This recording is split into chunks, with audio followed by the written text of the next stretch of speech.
ఆంధ్రప్రదేశ్లో ఈనాడు దినపత్రిక కానీ ఆ పత్రిక యజమాని కానీ శ్రీ రామోజీరావు కానీ ఎందుకింత తాపత్రయపడుతున్నారు, జగన్ ప్రభుత్వం పైన ఎందుకింత విషం జమ్ముతున్నారు అన్నదానికి ఇప్పుడు ఒక జవాబు దొరికినట్లయింది. సుప్రీంకోర్టులో నిన్న వచ్చినటువంటి తీర్పు ఖచ్చితంగా అది రామోజీరావు గారికి పెద్ద షాక్ అనే చెప్పాలి. అందుకే వారు ఈరోజు ఆ పత్రికలో వార్త కూడా వేయలేదు. తెలుగుదేశం అధినేత చంద్రబాబు నాయుడు గారికి రామోజీరావుకి మధ్య ఉన్న అవినాభావ సంబంధం క్విట్ ప్రోకో వంటిదని ఇప్పుడు రుజువు అవుతోంది. చంద్రబాబు అన్న ఆయన అధికారంలో రాకపోతే తనకి కష్టాలు ఉంటాయి, జగన్ ప్రభుత్వం వాస్తవాలతోటి తెలంగాణ హైకోర్టులో ఆధారాలతో సహా పెడితే తనకి ఇబ్బందులు వస్తాయని చెప్పే ఇప్పుడు గత 4 ఏళ్లుగా చేస్తున్న ప్రయత్నం ఇప్పుడు మరీ శృతిమించి రాగానే పడినట్లుగా అసలు పైత్యం ప్రకోపించిందంటారు కదా, ఆ స్థాయిలో విజృంభించి మరీ విషపూరిత కథనాలని ఇస్తున్నారు. నిన్న సుప్రీంకోర్టు ఏం చెప్పింది స్పష్టంగా, మార్గదర్శి డిపాజిట్లకు సంబంధించి జరిగినటువంటి కేసులో తెలంగాణ హైకోర్టు మళ్ళీ ఒకసారి దాన్ని మొత్తం విచారణ జరిపి 4 పార్టీల వాదనలు విని చేయాలి అని.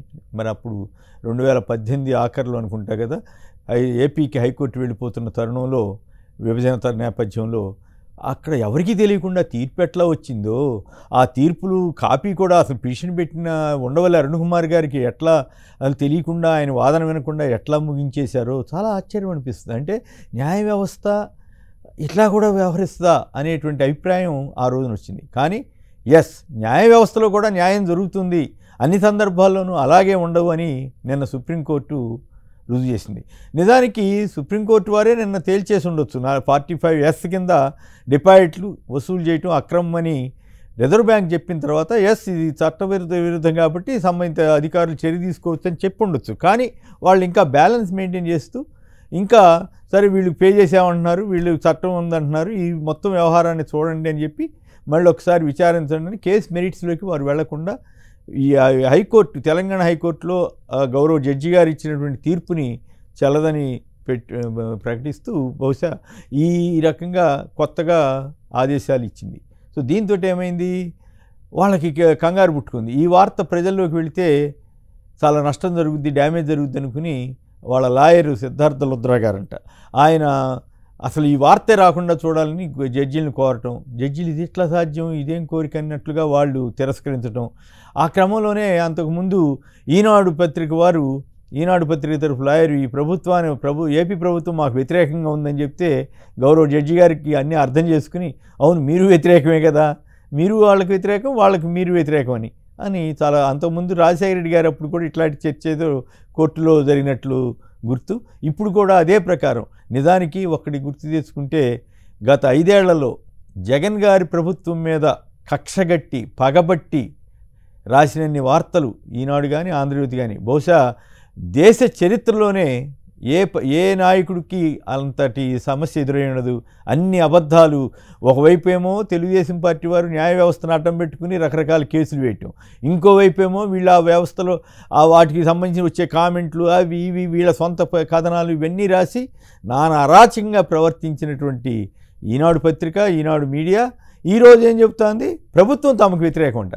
ప్రభుత్వానికి వ్యతిరేకంగా వ్యవహరించిందే మీరు ఈనాడు కానీ ఆంధ్రజ్యోతి కానీ. ప్రభుత్వాన్ని బదనాం చేసి తమ అనుకూలమైన వాళ్ళని, తమకు దగ్గరగా కూర్చునే వాళ్ళని, తమ ఎదురుగా కూర్చుని తమ చెప్పినట్లు వినేవాళ్ళని పెట్టుకోవాలని ప్రయత్నం చేసిందే మీరు.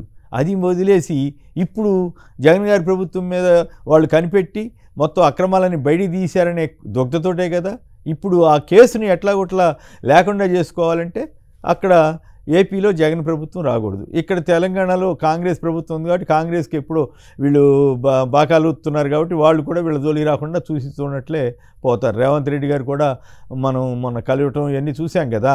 సో ఒకప్పుడు యాంటీ కాంగ్రెస్ అన్న పత్రిక ఇప్పుడు కాంగ్రెస్ నాయకులతోటి ప్రాపకం కోసం ప్రయత్నించింది, సఫలమవుతుంది కూడా. ఆ ప్రాపకాన్ని సంపాదించినట్లే అనుకోవాలి. కానీ అక్కడ జగన్ అంత తొందరగా లొంగే మనిషి కాదు, ఆ లొంగని మనిషి కాబట్టి ఏదో రకంగా ఆయన్ని బదనాం చేయాలి. ఆయన్ని నిజానికి జగన్ గారితోటి మర్యాదగా వ్యవహరించి ఉండొచ్చు, కానీ అసలు కనీస మర్యాద కూడా లేకుండా వ్యవహరించిన కారణం ఏంటంటే చంద్రబాబు గారు అన్న ఆయన అక్కడ అధికారంలోకి వస్తే మళ్ళీ తమ ఆటలు సాగుతాయి, తమ యథేచ్ఛగా తమ వ్యాపారాలు తమ అక్రమాలు సాగించవచ్చు అనేటువంటి ఒక దుర్బుద్ధితోటే జగన్ ప్రభుత్వం మీద 5 ఏళ్ల పాటు తెగరాసి ఇప్పుడు మాకు ప్రభుత్వం వ్యతిరేకమని అబద్ధాలు కళ్ళబొల్లి మాటలు చెబుతానికి కూడా సాహసిస్తున్నారు. ఖచ్చితంగా మార్గదర్శి అక్రమాల మీద నిజాయితీ ఉంటే రామోజీరావు గారు తన సంపాదకీయంలో రోజు జగన్ గారి మీద ఏదో ఒకటి రాస్తున్నారు కదా, అయ్యా నేను ఇది చేశాను, ఈ రకంగా జరిగింది, ఈ పొరపాటు జరిగింది, లేదా ఈ పొరపాటు జరగలేదు, ఇది కథ, ఈ ఉండవల్లి అరుణ్ కుమార్ గారు ఎట్లా వాదన తీసుకొచ్చారు, ఆ వాదనలో హేతుబద్ధత ఉందా లేదా, వీటి మీద రాయమనండి సంపాదకీయం. అది రాయరు. అది రాయకుండా ఎంతసేపు బురజల్లుడు కార్యక్రమం ఇంత అరాచకంగా రాస్తున్నారు. ఉదాహరణ చూడండి, వాలంటీర్ల మీద ఎంత విషం చిమ్మారు చంద్రబాబు గారు కానీ రామోజీరావు కానీ. ఇవాళ అదే చంద్రబాబు గారు నేను వాలంటీర్ల వ్యవస్థ కొనసాగిస్తా 10,000 ఇస్తానని చెప్తే దాన్ని కూడా ఎట్లా ఫస్ట్ పేలో ప్రముఖంగా వేస్తారు అంటే వాలంటీర్లని జనాన్ని మోసం చేయటమే కదా. సో ఈ రకంగా ఖచ్చితంగా పొరపాటున చంద్రబాబు వస్తాడని ఎవరు అనుకోవట్లేదు. వస్తే ఆయన చేసే మొదటి పని ఏంటంటే ఇప్పుడున్న వాలంటీర్లు మొత్తాన్ని తీసేసి తను తెలుగుదేశం కార్యకర్తలను పెట్టుకుంటారు. ఈ దాంట్లో ఏమి అనుమానం అక్కర్లేదు, అది అందరికీ అర్థమయ్యే సత్యం. ఇప్పుడు కాస్త ఆ ప్రాంతాలకి కులాలకి మతాలకి అతీతంగా వాలంటీర్లు సేవలు అందిస్తున్నారు. మొన్నే లోకేష్ గారు చెప్పారు కదా, మా పార్టీ మేము చెప్పిన వాళ్ళకే మీరు పెన్షన్ ఇవ్వాలి ఇవన్నీ చెప్పారు కదా. సో అవే గైడ్లైన్స్ అప్పుడు ఇస్తారు. సో ఈ ఆంధ్రప్రదేశ్ ప్రజలకు కూడా తీవ్రమైన నష్టం జరుగుతుంది. ఇక్కడ చంద్రబాబు గారికి రామోజీరావుకి ఉన్న కిడ్ ప్రో నిన్న సుప్రీంకోర్టు తీర్పుతో బట్టపైలేనట్లుగా మనకి విశ్లేషించుకోవచ్చు. ఖచ్చితంగా ఈ కిడ్ ప్రోకోని బద్దలు కొట్టవలసిన బాధ్యత ఆంధ్రప్రదేశ్ ప్రజలపైన ఉంది.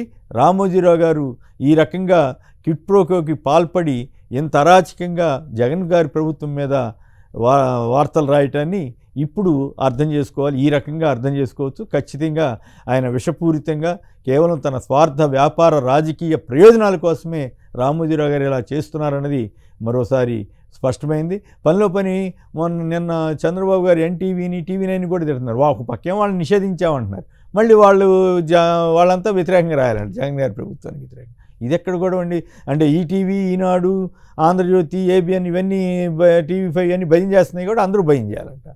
ధర్మంగా రాయండి అని చెప్తే పర్వాలా, అంతేగాని భజన చేయమని డైరెక్ట్గా అడుగుతున్నాడు ఆయన. అదో విచిత్రంగా ఉంది. సో ఏదేమైనా ఒకటి మాత్రం వాస్తవం, ఈ క్విట్ ప్రోకో వ్యవహారాలను ఆంధ్రప్రదేశ్ ప్రజలు ఇప్పటికే పూర్తిగా అర్థం చేసుకుని రామోజీరావు గారు ఎందుకు విషపూరితంగా జగన్ గారి ప్రభుత్వం మీద రాస్తున్నారన్నది అర్థం చేసుకున్నారు. కాబట్టి ఖచ్చితంగా సరైన సమయంలో రేపు ఎన్నికల రోజున సరైన తీర్పు ఇస్తారని ఆశించవచ్చు.